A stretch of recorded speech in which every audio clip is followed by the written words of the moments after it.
एक समय की बात है। विंध्याचल के पहाड़ों के बीच बसा एक सुंदर राज्य था जिसका नाम था अभिनवपुर। इस राज्य का राजा राजा विक्रमादित्य अपनी बुद्धिमत्ता और पराक्रम के लिए प्रसिद्ध था। राजा न्यायप्रिय और प्रजा के प्रिय थे। उनकी पत्नी रानी सौम्या अपनी सुंदरता और सौम्यता के लिए पूरे राज्य में जानी जाती थी। रानी सौम्या राजा की एकमात्र पत्नी थी और राजा उनसे अत्यधिक प्रेम करते थे। राजमहल का जीवन भव्य था, लेकिन रानी सौम्या का मन अक्सर एकाकी और उचाट रहता था। राजा अपने राजकाज में व्यस्त रहते और रानी अकेलेपन का सामना करती। रानी अक्सर महल के बाहर बने चंपावन में भ्रमण करने जाया करती थी। चंपावन में एक साधु का आश्रम था जिसका नाम था स्वामी अंबिकानंद। वे अपने ज्ञान और मंत्रों के लिए दूर दूर तक प्रसिद्ध थे। रानी जब पहली बार वहां गईं, तो साधु ने उनका स्वागत किया और उनसे गहन चर्चा की। साधु की वाणी में ऐसा आकर्षण था कि रानी मंत्रमुग्ध हो गई। रानी सौम्या ने बहाने बनाकर साधु के आश्रम जाना शुरू कर दिया। साधु ने उन्हें ध्यान, योग और शास्त्रों का ज्ञान देना शुरू किया, परंतु यह रिश्ता धीरे धीरे शारीरिक आकर्षण में बदलने लगा। साधु की रहस्यमयी आंखें और रानी की अकेली आत्मा के बीच एक ऐसी डोर बंध गई जिसे छिपाना आसान नहीं था। रानी ने इस रिश्ते को राज रखने के लिए बहुत सावधानी बरती। वह साधु से तब मिलती जब राजा दरबार में व्यस्त होते। कभी कभी रात के अंधेरे में भी रानी चुपचाप महल छोड़कर साधु के आश्रम जाती। रानी ने राजा के प्रति अपना व्यवहार ऐसा रखा कि उन्हें कभी शक न हो। वह राजा का पूरा ख्याल रखती, उनसे मधुर बातें करती और उनके हर आदेश का पालन करती। राजा को लगता कि रानी उनसे बहुत प्रेम करती है। चंपावन का साधु और रानी का यह संबंध अब गुप्त रूप से बढ़ता जा रहा था। रानी का दिल साधु के लिए धड़कता और साधु उनकी हर इच्छाओं को पूरा करता। रानी सौम्या और साधु अंबिकानंद का यह गुप्त संबंध समय के साथ गहराता गया। साधु का व्यक्तित्व इतना रहस्यमय था कि रानी उसमें पूरी तरह डूब चुकी थी।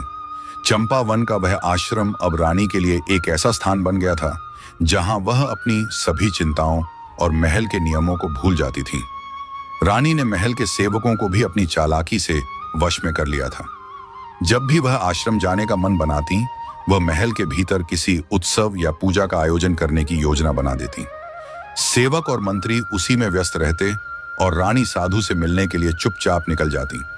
रानी के महल छोड़ने के समय को इतना योजनाबद्ध किया जाता कि राजा विक्रमादित्य को कभी किसी बात का आभास नहीं हुआ। रानी राजा के साथ दिन में समय बिताती, उन्हें मुस्कान और प्रेम भरे शब्दों से भरपूर संतुष्ट करती। राजा को यह यकीन था कि रानी उनके प्रति पूर्णतः समर्पित हैं। साधु अंबिकानंद ने रानी को यह यकीन दिला दिया था कि उनकी आत्मा को शांति केवल साधु के साथ ही मिल सकती है। रानी ने धीरे धीरे महल के कुछ गहने और बहुमूल्य वस्तुएं साधु को देना शुरू कर दिया।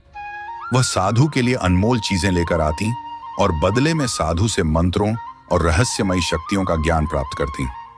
साधु ने रानी को यह भी समझा दिया था कि वह एक दिव्य आत्मा है और उनका यह मिलन ईश्वर की योजना का हिस्सा है।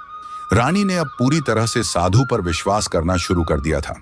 महल के कुछ पुराने सेवकों ने रानी के व्यवहार में बदलाव महसूस किया। उनकी गैर मौजूदगी के दौरान महल में गुपचुप बातें होने लगीं, लेकिन रानी इतनी चतुर थीं कि उन्होंने हर अफवाह को दबा दिया। उन्होंने उन सेवकों को इनाम और अधिकार देकर अपनी ओर कर लिया। साधु अंबिकानंद को अब रानी के माध्यम से महल की कई गुप्त जानकारियां मिलने लगीं। रानी की सहायता से उन्होंने राजा के दरबार में कुछ अपने लोगों को भी नियुक्त करवा दिया। राजा को इसकी भनक तक नहीं थी। चंपावन के साधु अंबिकानंद अब रानी सौम्या पर पूरी तरह हावी हो चुके थे। रानी उनकी हर बात मानने लगी थी। साधु ने रानी से कहा, राज्य का असली नियंत्रण तुम्हारे हाथों में होना चाहिए। राजा केवल एक दिखावा है। रानी, जो अब साधु के प्रति अपने मन और शरीर से पूर्णतः समर्पित हो चुकी थी, इस विचार से सहमत होने लगी। साधु ने धीरे धीरे रानी को समझाया कि यदि वह चाहें तो राजा को पीछे छोड़कर स्वयं राज्य की महारानी बन सकती हैं। यह विचार रानी के मन में एक चिंगारी की तरह जल उठा। अब रानी के अंदर महत्वाकांक्षा और मोह का संगम हो चुका था। एक दिन साधु ने रानी से कहा, अब समय आ गया है कि मैं महल के भीतर प्रवेश करूं। तुम्हें मेरी शक्ति का अनुभव हर समय होना चाहिए। रानी ने चुपके से साधु को महल के भीतर एक गुप्त स्थान में रहने की अनुमति दे दी। रानी ने महल के पुराने कक्षों में से एक को सजवाया और उसे साधु के रहने योग्य बना दिया। साधु अब महल में छिपकर रहने लगे, लेकिन इस बात का पता केवल रानी और उनकी सबसे विश्वास पात्र दासी को था। साधु ने राजा के दैनिक कार्यों और महल के नियम कानूनों पर गहराई से नजर रखनी शुरू कर दी। साधु ने रानी के माध्यम से राजा विक्रमादित्य पर भी अपनी शक्ति का प्रयोग करना शुरू कर दिया। वह रानी को कुछ खास जड़ी बूटियां देता, जिन्हें रानी राजा के भोजन में मिलाकर उन्हें कमजोर करने लगी। राजा को अब अक्सर थकान और बीमारी महसूस होने लगी, लेकिन रानी अपने प्यार भरे व्यवहार से राजा को यह यकीन दिलाती रही कि यह सब राजकाज के अत्यधिक दबाव का नतीजा है। साधु और रानी के बीच अब हर दिन मुलाकात होने लगी। रात के अंधेरे में जब महल सो रहा होता, रानी गुपचुप साधु के कक्ष में जाती। वहां वे साथ बैठते, कुछ गुप्त योजनाएं बनाते और उनके संबंध और गहराते जाते। साधु ने रानी को वचन दिया कि वह उन्हें ऐसी शक्तियां देगा जिससे वह पूरे राज्य की सबसे शक्तिशाली महिला बन जाएंगी। रानी इस मोहक वादे में पूरी तरह फंस चुकी थी। महल के कुछ वफादार मंत्री और सैनिक अब राजा की बिगड़ती स्थिति और रानी के अजीब व्यवहार को लेकर चिंतित होने लगे थे। उन्होंने राजा को सतर्क करने की कोशिश की, लेकिन रानी ने अपनी चतुराई से इन सभी प्रयासों को विफल कर दिया। एक दिन रानी ने दरबार में एक प्रस्ताव रखा कि राजा को अपने स्वास्थ्य के कारण कुछ समय के लिए राज्य के कार्यों से दूर रहना चाहिए। रानी स्वयं राजकाज संभालने का सुझाव देती और राजा, जो अब पूरी तरह से कमजोर हो चुके थे, इस बात से सहमत हो गए। साधु अंबिकानंद ने अब अपनी योजना को और घातक रूप देने की ठान ली।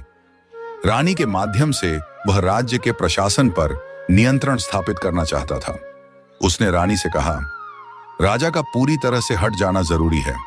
तुम्हें इस राज्य की असली शासिका बनना चाहिए और मैं तुम्हारे साथ रहकर तुम्हें मार्गदर्शन दूंगा।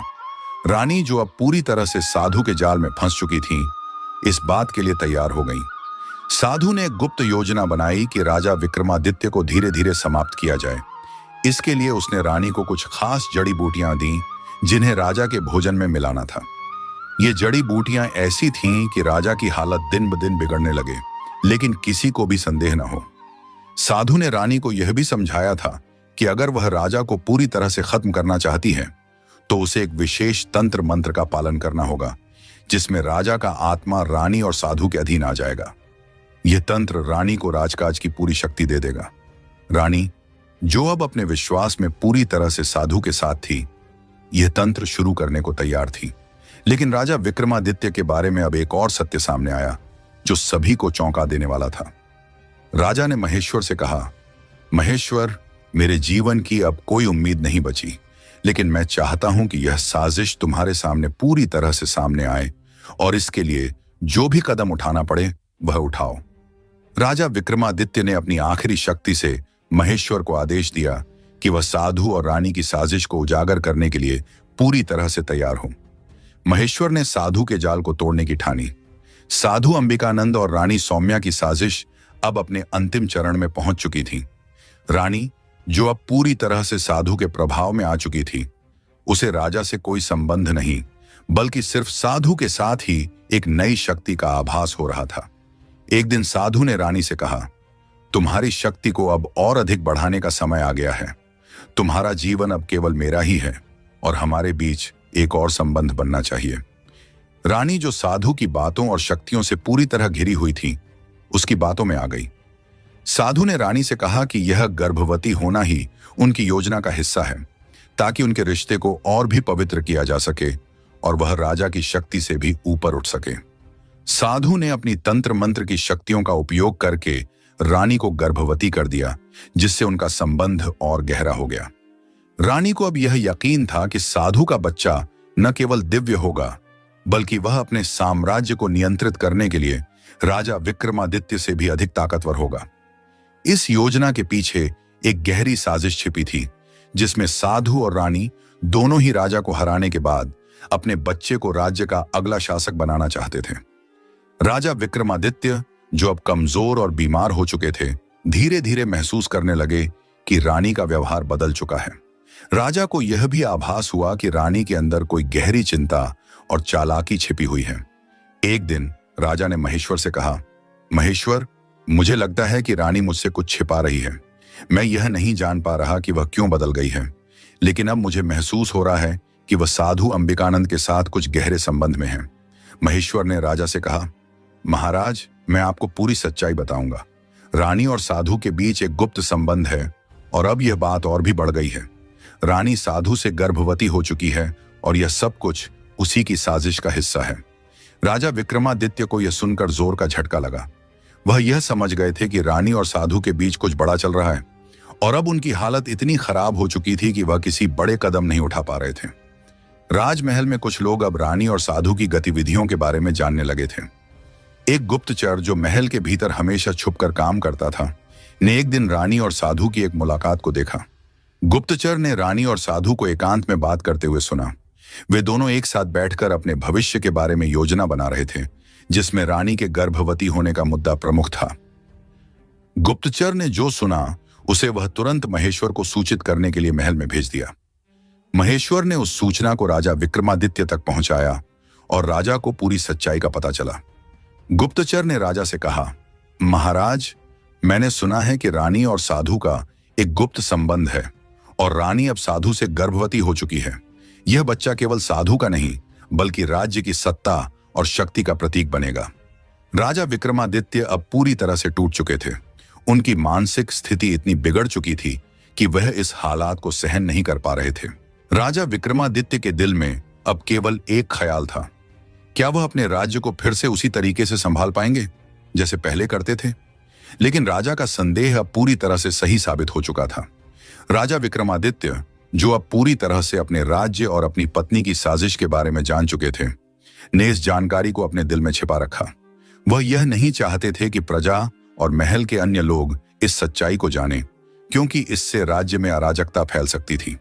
लेकिन राजा अब एक विकल्प तलाशने में जुट गए थे, क्योंकि वह यह समझ चुके थे कि रानी और साधु की साजिश इतनी जटिल हो चुकी थी कि उन्हें अपनी शक्ति का एक और रूप अपनाना था। महेश्वर, जो राजा के सबसे विश्वासपात्र मंत्री थे, ने अब अपनी योजना बनाई। वह राजा को सलाह देने के लिए आगे आए और कहा, महाराज, आपको अब जल्द से जल्द एक मजबूत कदम उठाना होगा। रानी और साधु की चालाकियों को खत्म करने के लिए हमें उन्हें गुप्त तरीके से नष्ट करना होगा। महेश्वर ने राजा से कहा, महाराज, हमें रानी और साधु की बातों को प्रकट करने के लिए किसी को महल के भीतर भेजना होगा, लेकिन हमें यह सुनिश्चित करना होगा कि वे उन दोनों की साजिश से अनजान हों।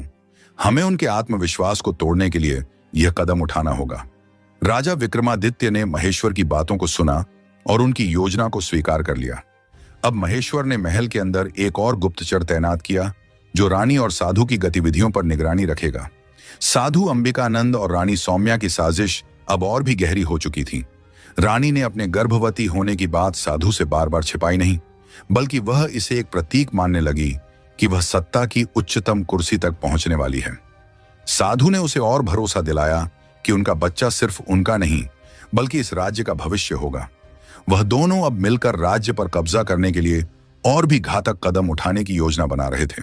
साधु ने रानी से कहा, तुम्हारा बच्चा हमारे साम्राज्य का भविष्य होगा। हम मिलकर इस राज्य पर राज करेंगे और राजा विक्रमादित्य को भूल जाओ। रानी ने साधु के शब्दों में विश्वास किया और उसे अपने दिल से अपना मार्गदर्शक मान लिया। गुप्तचर, जो महल के भीतर छुपकर रानी और साधु की गतिविधियों पर नजर रख रहा था, ने अब एक और महत्वपूर्ण सूचना महेश्वर को दी। उसने बताया कि रानी और साधु ने एक गुप्त बैठक की थी, जिसमें दोनों ने मिलकर राजा को पूरी तरह से नष्ट करने और राज्य पर अपना शासन स्थापित करने की योजना बनाई थी। गुप्तचर ने यह भी बताया कि रानी ने साधु से कहा था कि अगर राजा विक्रमादित्य अब भी जिंदा रहेगा तो वह उसकी शक्ति के खिलाफ एक चुनौती बनेगा। महेश्वर ने राजा विक्रमादित्य को इस सब की जानकारी दी और राजा ने अब यह ठान लिया कि वह साधु और रानी की साजिश का पर्दाफाश करेंगे। लेकिन राजा की शारीरिक स्थिति अब इतनी बिगड़ चुकी थी कि उसे यह सब अकेले नहीं करना था। उसने महेश्वर से कहा, महेश्वर, अब वक्त आ गया है कि हमें उनका सामना करना होगा और हम यह काम साथ में करेंगे। साधु अंबिकानंद को अब यह यकीन हो गया था कि राजा विक्रमादित्य अब पूरी तरह से हार चुके थे। वह और रानी अब राज्य पर अपनी पकड़ बनाने के लिए पूरी तरह से तैयार थे। साधु ने रानी से कहा, राजा विक्रमादित्य को अब कोई नहीं बचा सकता। हम दोनों मिलकर इस राज्य के अगले शासक होंगे। साधु और रानी की योजना अब इस स्तर पर पहुंच चुकी थी कि वे राजा विक्रमादित्य को पूरी तरह से अपदस्थ करने की योजना बना चुके थे और उनका बच्चा राज्य का नया शासक बनेगा। राजा विक्रमादित्य, जो अब लगभग मृत्यु के कगार पर थे, ने अपनी पूरी ताकत लगाकर एक अंतिम कदम उठाने का मन बनाया। वह जानते थे कि अगर वह इस समय कोई बड़ा कदम नहीं उठाएंगे तो उनके राज्य की स्थिति हमेशा के लिए खतरे में पड़ जाएगी। महेश्वर ने राजा से कहा, महाराज, यह साजिश अब खुली है। अगर हम इसे अब रोकने में सफल नहीं हुए तो यह राज्य हमारे हाथ से निकल जाएगा। राजा ने एक गहरी सांस ली और महेश्वर से कहा, हम इस साजिश को खत्म करेंगे, चाहे इसके लिए मुझे अपनी जान भी क्यों न देनी पड़े। राजा विक्रमादित्य, जिन्हें महल और प्रजा में एक शक्तिशाली और न्यायप्रिय शासक माना जाता था, असल में इतने कमजोर और बीमार नहीं थे जितना सब सोच रहे थे। यह सब एक गहरी साजिश का हिस्सा था। असल में राजा को धोखे से बीमार बना दिया गया था ताकि वह रानी सौम्या के साथ संबंध बना सके और वह गर्भवती हो जाए। यह सब साधु अंबिकानंद की योजना थी, जो रानी के साथ मिलकर राजा को अपने जाल में फंसा चुका था। साधु जानता था कि रानी को गर्भवती करने के बाद ही वह अपनी पूरी साजिश को अंतिम रूप दे सकता था, लेकिन साधु ने यह साजिश इतनी गुप्त और प्रभावशाली तरीके से रची कि राजा विक्रमादित्य को भी यह समझने का कोई मौका नहीं मिला। साधु ने राजा विक्रमादित्य को जानबूझकर बीमार कर दिया था। उसने रानी को बताया था कि अगर वह राजा को कमजोर कर देगी तो वह आसानी से उसे साधु से मिलाने के लिए राजी हो जाएगा। साधु ने अपने तंत्र मंत्र का इस्तेमाल किया और राजा के शरीर में ऐसी बीमारियां घुसा दी जो पहले उसे बिल्कुल भी नहीं थी। यह बीमारी इतनी चुपचाप और धीरे धीरे फैल रही थी कि कोई भी डॉक्टर या वैद्य इसे सही से पहचान नहीं पा रहे थे। रानी, जो अब साधु के हर निर्देश का पालन कर रही थी, धीरे धीरे राजा के लिए ऐसा माहौल तैयार कर रही थी जिसमें वह कमजोर हो जाए और अपनी आत्मनियंत्रण खो बैठे। राजा विक्रमादित्य ने अपनी कमजोरी को महसूस किया, लेकिन वह यह नहीं समझ पाए कि यह सब कुछ साधु और रानी की साजिश का हिस्सा था। जब राजा विक्रमादित्य का शरीर पूरी तरह से कमजोर हो गया तो रानी ने साधु के साथ मिलकर एक गुप्त रात बिताई। यह रात राजा के लिए एक बड़े बदलाव का कारण बन गई। रानी को गर्भवती करने के बाद साधु ने पूरी योजना को अदृश्य रूप से पूरा किया।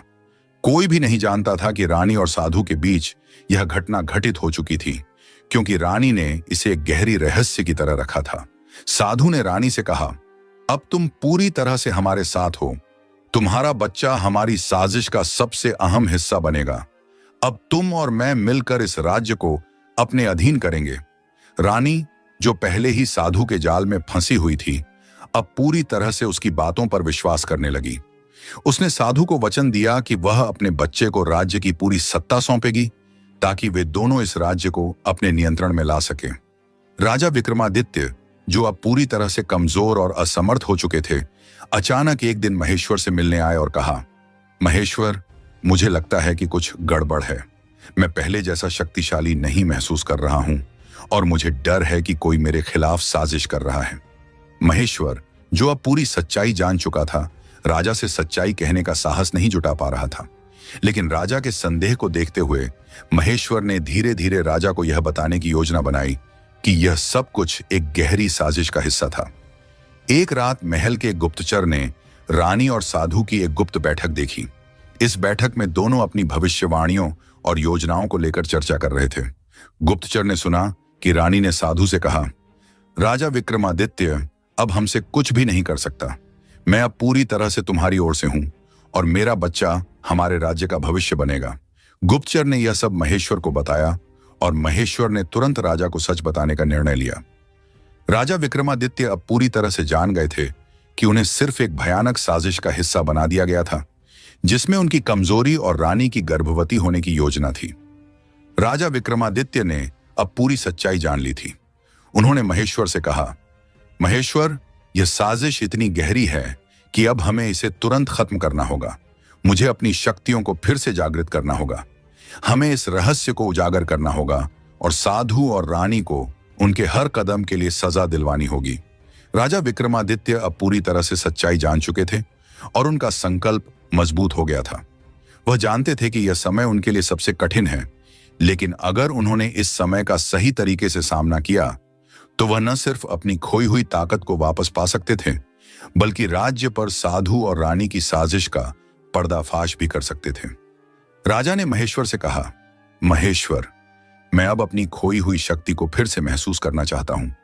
मुझे चाहिए एक ऐसी योजना जिससे मैं साधु और रानी को उनके ही जाल में फंसा सकूं।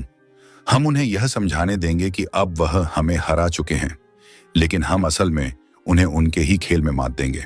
महेश्वर ने राजा की बातों को सुना और एक गहरी सोच में डूब गया।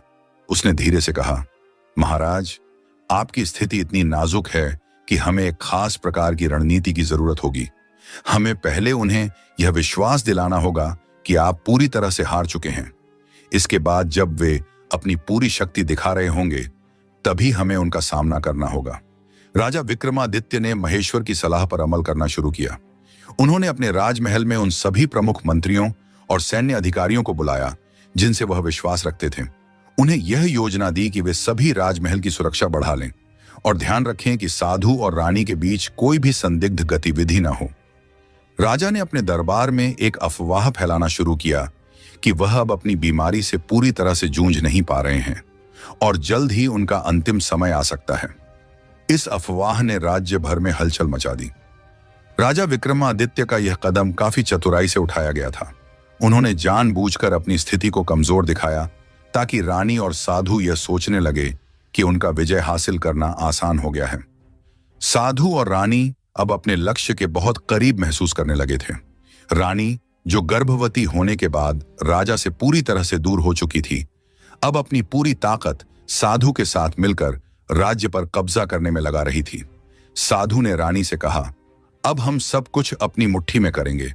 राजा विक्रमादित्य की कमजोरी का फायदा उठाने का समय आ गया है। रानी ने साधु के साथ मिलकर राजा के खिलाफ अपनी साजिशों को और बढ़ा दिया। वे दोनों इस विश्वास में थे कि राजा विक्रमादित्य अब पूरी तरह से कमजोर हो चुका था और उसका अंत नजदीक था। राजा विक्रमादित्य ने अपनी पूरी शक्ति छिपाकर एक गुप्त तंत्र का सहारा लिया, जिससे वह अपनी खोई हुई ताकत धीरे धीरे फिर से प्राप्त करने लगे। महेश्वर ने उसे बताया था कि साधु की तंत्र मंत्र शक्तियां असल में राजा की ताकत को खत्म करने के लिए इस्तेमाल की जा रही थीं, लेकिन राजा ने इसके खिलाफ एक विशेष तंत्र का उपयोग किया। यह तंत्र साधु और रानी के तंत्र से कहीं अधिक शक्तिशाली था। राजा अब पहले की तरह शक्तिशाली महसूस करने लगे थे। उनका शरीर पहले जैसा सशक्त हो गया था और उन्होंने खुद को फिर से एक महान योद्धा के रूप में महसूस किया। अब वह अपनी रणनीति को अंतिम रूप देने के लिए तैयार थे। राजा विक्रमादित्य ने एक अंतिम सभा बुलवाई। इस सभा में पूरे राज्य के मंत्री, अधिकारी और दरबारी शामिल हुए। रानी और साधु को भी बुलाया गया, लेकिन वे दोनों यह नहीं समझ पा रहे थे कि राजा अचानक इतनी जल्दी स्वस्थ क्यों हो गए हैं। राजा ने सभा में घोषणा की, प्रिय दरबारियों, आज मैं आपको बताना चाहता हूं कि मैंने अपनी कमजोरी को धोखे से आपके सामने पेश किया। यह सब मेरी साजिश थी ताकि मैं साधु और रानी की चालाकी का पर्दाफाश कर सकूं। सभी लोग स्तब्ध रह गए। राजा ने फिर अपनी पूरी योजना का खुलासा किया। उन्होंने बताया कि साधु और रानी ने एक जटिल साजिश रची थी, जिसमें रानी को गर्भवती करना और राजा को कमजोर करना शामिल था। रानी और साधु की आंखों में अब डर था। उनकी पूरी योजना नष्ट हो चुकी थी। राजा विक्रमादित्य ने उन्हें गिरफ्तार करने का आदेश दिया और राज्य के सबसे बड़े जेल में डालने के लिए कहा। रानी और साधु की साजिश अब पूरी तरह से विफल हो चुकी थी।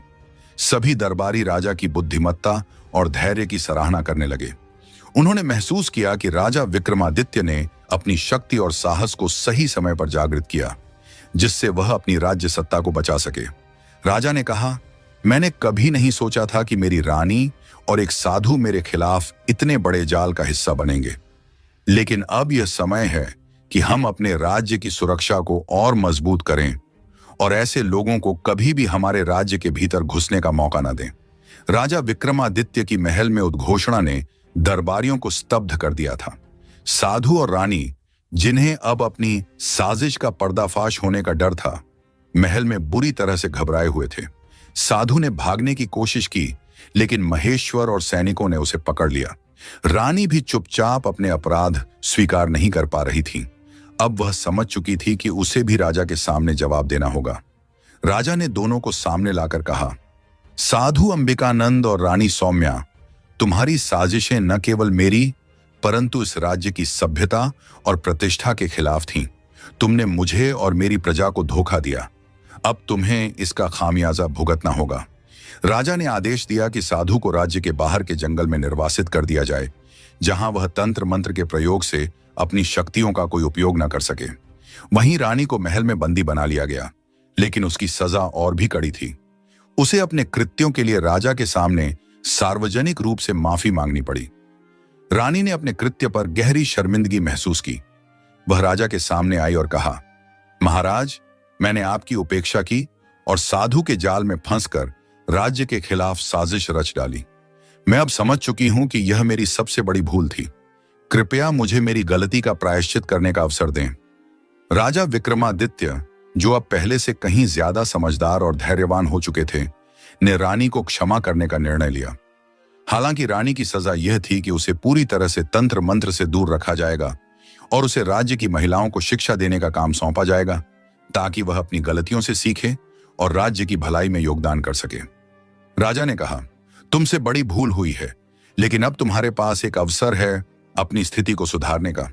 मैं तुमसे उम्मीद करता हूं कि तुम इस राज्य की महिलाओं के लिए कुछ अच्छा करोगी। साधु अंबिकानंद, जो अब अपनी तंत्र मंत्र की शक्ति खो चुका था, जंगल में निर्वासित कर दिया गया था।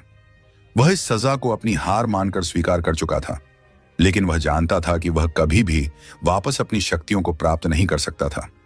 उसकी शक्ति, जो कभी राजा विक्रमादित्य को कमजोर करने में सक्षम थी, अब उसके लिए एक बोझ बन चुकी थी। साधु ने जंगल में अकेले रहने का फैसला किया। अब वह सिर्फ अपनी पुरानी गलतियों और जादू टोने पर पछतावा करता था, क्योंकि उसे यह समझ में आ गया था कि वह अपनी असली शक्ति, जो उसने कभी सच्चे मार्ग पर चलने में लगाई होती, खो चुका था।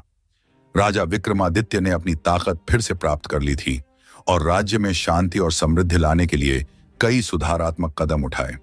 वह जानते थे कि राज्य को फिर से एकजुट करने और प्रजा का विश्वास बहाल करने के लिए उसे अपने दिल से लोगों के साथ खड़ा होना होगा।